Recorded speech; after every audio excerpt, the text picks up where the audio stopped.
मेरा नाम दीपक शुक्ला पड़ता है और पंचायत का जनसुराज के बारे अध्यक्ष। में क्या जानना चाहेंगे? मैं जनसुराज के बारे में सर्वविदित है, सभी लोग जानते हैं जनसुराज पार्टी कैसे रही है।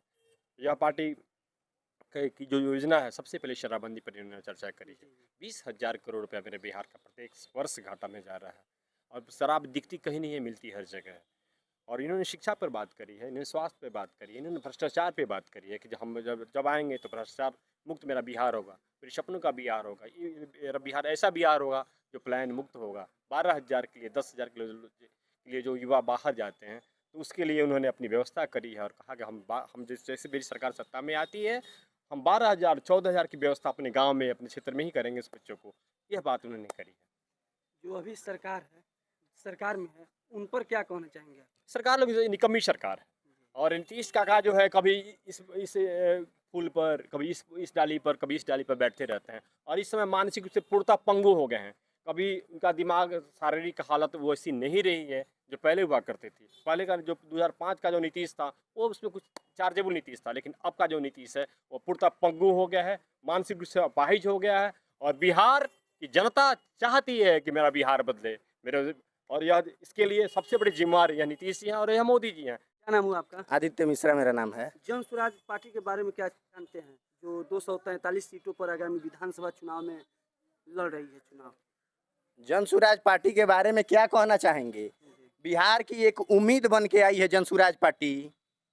दूसरा क्या है, इस निकम्मे सरकार को मुंहतोड़ जवाब दे रही है जनसुराज की पार्टी। निकम्मे सरकार है, सरकार तो बहुत काम की है बोल रही है। चुनाव जब नज़दीक आ गया है तो बहुत सारा ऐसा बहाली निकाल रही है बिहार सरकार। ये बहाली पहले निकालनी चाहिए थी ना। जीविका दीदियों को 10-10 हज़ार खाते में आया है पैसा, ये पहले ऑफर देना चाहिए, पहले बेरोजगारी हटानी चाहिए, आत्मनिर्भर पहले बनाना चाहिए। चुनाव के समय में ही ये मुद्दा क्यों उठाया है? ये हम आपसे ये पूछना चाहते हैं कि नीतीश जी और जो एनडीए की सरकार है, हमारे माननीय नरेंद्र मोदी जी, इस चीज़ को तो पहले भी कर सकते थे। बिहार में काफ़ी बेरोजगारी है, इसको जब उनकी सरकार बनी थी, जब एनडीए और जदयू की सरकार बनी, भाजपा और जदयू की, उसके बाद से ही इस पहलू पे बात किए रहते। आज चुनाव के समय में समझिए कि इनडायरेक्टली ये वोट खरीदना चाहते हैं। एनडीए सरकार बोल रही है कि 2025 फिर से नीतीश, इस पर क्या आपका? वो तो दिसंबर में पता ही चल जाएगा क्या होने वाला है नतीजा। अब आपसे प्रिडिक्शन करने वाले तो क्या क्या कहते हैं।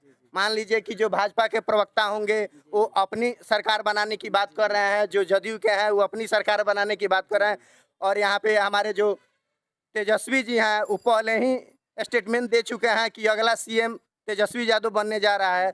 तो इस पे हम कुछ विशेष नहीं कहना चाहेंगे। दिसंबर में सबको पता लग जाएगा कि किसकी सरकार आने वाली है बिहार में। क्या जनसुराज जो मुद्दे को लेकर आई है, सरकार अगर बनती है तो क्या सफल होगी? जी बिल्कुल सफल होगी। जो विजन लेके आए हैं माननीय प्रशांत किशोर जी, तो उनका विजन एकदम स्पष्ट दिख रहा है। शिक्षा के बारे में, रोजगार के बारे में, स्वास्थ्य के बारे में, पलायन के बारे में, ये जो चारों बातें उन्होंने कही हैं बिहार के युवाओं के लिए काफ़ी प्रेरणादायक है। उनकी बातें सारे युवाओं के जेहन में ये बात उनकी बैठ चुकी है। बाकी कुछ कहने की जरूरत नहीं है। चुनाव सर पे है, दिसंबर में इसका पता चल जाएगा। अच्छा, जो सांसद है बेतिया के संजय जायसवाल, उन पे प्रशांत किशोर कुछ लगाए हैं कि तेल चोर है, फर्जी, इस पर क्या कहना चाहेंगे? जो संजय जायसवाल के बारे में जो प्रशांत किशोर जी ने कहा है उसमें वास्तविकता तो है। 2010-11 में जब हम पढ़ा करते थे बेतिया में, उस समय यातायात की इतनी भीड़ होती थी छावनी में ओवर ब्रिज को लेके। ये ओवर ब्रिज उसी टाइम में बन जाना चाहिए था, लेकिन अपने पेट्रोल पंप को चमकाने के लिए इन्होंने 10 वर्ष तक बाधित कर दिया उस ओवर ब्रिज को बनाने में। तो बात में तो सच्चाई है प्रशांत किशोर जी की। उन्होंने कहीं ना कहीं पश्चिमी चंपारण के जनता के साथ में काफ़ी धोखाधड़ी किया है संजय जायसवाल ने। अशोक चौधरी पर भी उन्होंने आरोप लगाया है, क्या कहाँ तक सही है? अशोक चौधरी जो हमारे प्रशांत किशोर जी जो टॉप 100 भ्रष्ट नेताओं का जो लिस्ट बनाए हुए हैं उसमें अव्वल दर्जे पे हैं। अशोक चौधरी नंबर 1 पे हैं। आप देख लीजिएगा एनडीए का चाल चरित्र जो लगा हुआ है पोस्टर, उसमें सबसे शीर्ष पे उनका फोटो है। क्यों? क्योंकि 2 वर्ष में उन्होंने 200 करोड़ का घपला किया है, तो उसमें कहने की कोई बात नहीं है। अशोक चौधरी बिहार के सबसे भ्रष्ट नेता हैं। दिलीप जायसवाल को लेकर क्या कहना चाहेंगे? दिलीप जायसवाल तो पहले जैसे दिया बुझने के बाद फड़फड़ाता है, वैसे तो पहले फड़फड़ाए एक आध स्टेटमेंट के बाद प्रशांत जी के, लेकिन उसके बाद से जब उन्होंने उसका सबूत पेश कर दिया तो ऐसे हाथ जोड़ के खड़ा हो गए।